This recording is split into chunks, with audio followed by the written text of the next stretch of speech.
I'm at the beautiful Bali National Golf Club. This is the 8th green. Jim's written into us, into our program at Search for Scratch, and he's asked about putting 2 to 5 feet short putts that he's struggling with. Jim's a 36 handicap wanting to get down to 24, and he feels like if he can putt better from these shorter putts, it would make a difference. Jim, I think I can help you here. There's a couple of things that I'll share with you today that I think will help you a lot. And the first is, let's just talk a little bit about a technique, a really simple technique that I think will help a lot in terms of giving you consistency with these short putts. So first thing we're going to do is I'm going to hold the golf club in front so you can see where it is here, and I'm pointing the golf club to the middle of my body. All right, it's just below the shirt buttons there to start with. Now what I do, Jim, is I get my palms of my hands, and I've got a thick grip. I've got one of these super stroke grips on this particular putter I'm using, and I'm putting my right palm underneath the handle so that it's facing upwards. I'm doing the same with the left, and they're not interlocked at all, they're just separate. And I'm wrapping my hands around like that so that basically my wrists are facing upwards, as you see it here. Now there's a very great old player many years ago that I learnt this from, a man by the name of Paul Runyon, who was a small man, but he was called Little Poison with a putter because he was just a deadly putter, and he used to beat the likes of Sam Snead and all these great players when he couldn't hit it nearly as far as them, but he was so good around the greens and particularly near the hole. So gripping the club this way, and the checkpoint here is, Jim, the fingernails are facing upwards, so it's easy to remember. Now what that does is a really useful thing.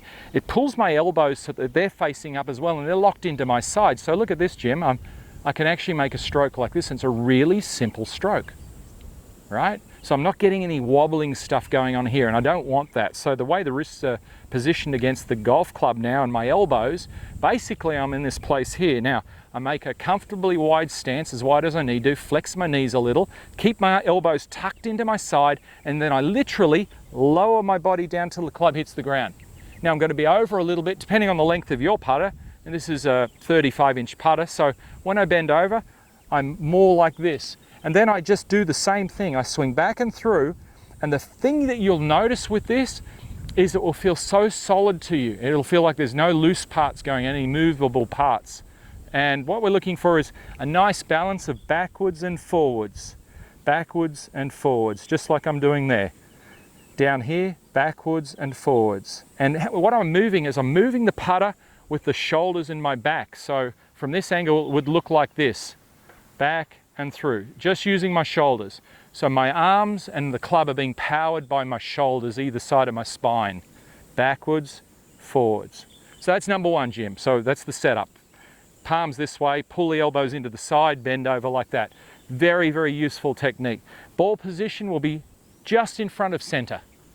And why it's just in front of center, that will help you to strike the ball as the putter's moving up instead of the putter moving down. And that will help for rolling the ball along the green. This is a very quick green that I'm on here, Jim, at Bali National. And so I don't want to hit the putts very hard. And so if I can remove a lot of the wrist motion from the putting stroke, where I'm not moving it like this, flipping it around, it'll help a lot. The next thing, Jim, is I'm using shadow here to putt along, and that's going to help me with my line control. So I've got a stroke now, I've got a method that I can use to move the putter back and forward. And the second thing I want to work on is just putting along the shadow here. So find where the shadow is in the green and then use it as a line. And if you haven't got that, you can always go to a hardware store and get a chalk line from a hardware store, and you pull that out to the distance and then tap the string and it'll leave a chalk line there. So you can do that. If you're going to practice putting a bit, Jim, just put a towel on the ground so that your greenkeeper at your club doesn't get upset with you with leaving footprints. If you just put a towel down, you can practice the putt. So we're going through our method here. So fingers are facing up this way, tucked into the side, bent over like this, and then I'm just putting along the shadow line, backwards, forwards like this.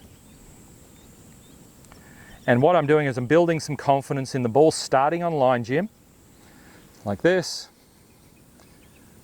back along the line, pushing it through like that. Jim, you'll find that by practicing this routine and starting close to the hole and then working back, so maybe going 10 putts and 10 putts go in the hole, you can graduate. If you don't get 10 in, you've got to stay there.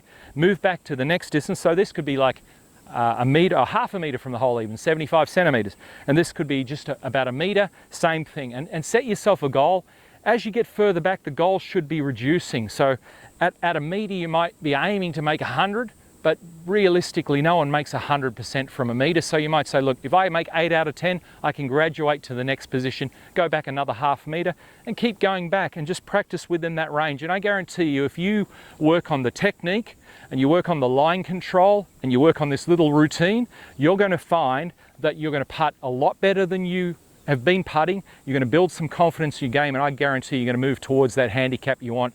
Jim, thanks so much for sending the question, and we really appreciate the questions, and the best of luck with your game. Well, there it is. We hope you enjoyed this lesson. Remember to share any questions in the comments below, and feel free to share this video with your golfing friends. We want to help you easily and effortlessly lower your handicap by 4 shots or more. So we want to invite you to join our Search for Scratch program, which we've designed to help you find out how good a golfer you can become if you are trained with the best coaching model, practice plan, and course management system, all whilst developing a champion golfer's mindset. For more information and to become another one of our success stories, visit searchforscratch.tv/Search for Scratch program, or click the link in the description below. Thanks for watching, commenting, and sharing this video, guys. We look forward to supporting your golf improvement in the Search for Scratch program.